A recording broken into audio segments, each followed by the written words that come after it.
আমার স্বামী ১০-১২ বছর প্রবাসে থেকে তার পরিবারের জন্য সমস্ত টাকা খরচ করে নিজের জন্য একটা টাকা না জমিয়েও তার পরিবারের কাছে ভালো হতে পারেনি।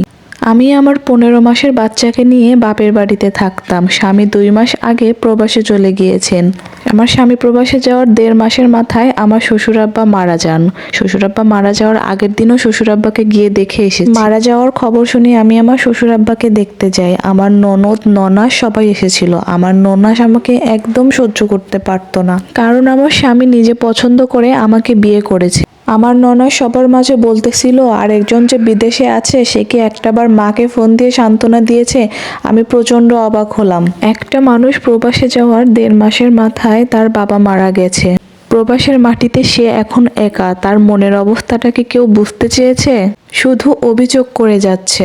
তারা জিদের বশে শেষবারের মতো তার বাবার মৃতদেহ আমার স্বামীকে দেখতে দেয়নি। ফোন কার্য সম্পূর্ণ করে ফেলে।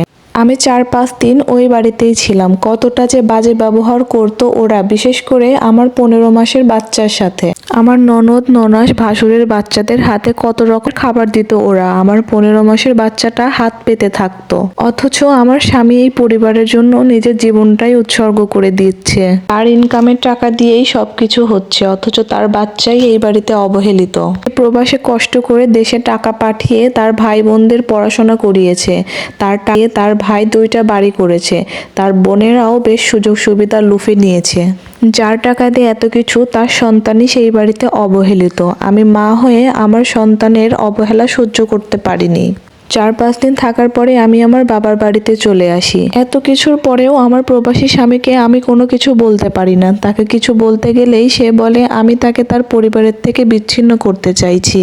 সে তার ভাই বোনেদের বিরুদ্ধে কোনো কথাই শুনতে চায় না। প্রবাসীর বউরা শ্বশুর বাড়িতে সবচেয়ে বেশি অবহেলিত হয় তার স্বামীর জন্য। আমার স্বামী যদি আমার কথা শুনতো তাহলে আমি আমার শ্বশুর বাড়িতে মাথা উঁচু করে বাঁচতাম, কিন্তু সেখানে আমার সম্মান নেই, আমার মেয়ের সম্মান নেই। সেই জন্য বাপের বাড়িতে থাকতে হয় বাধ্য হয়ে।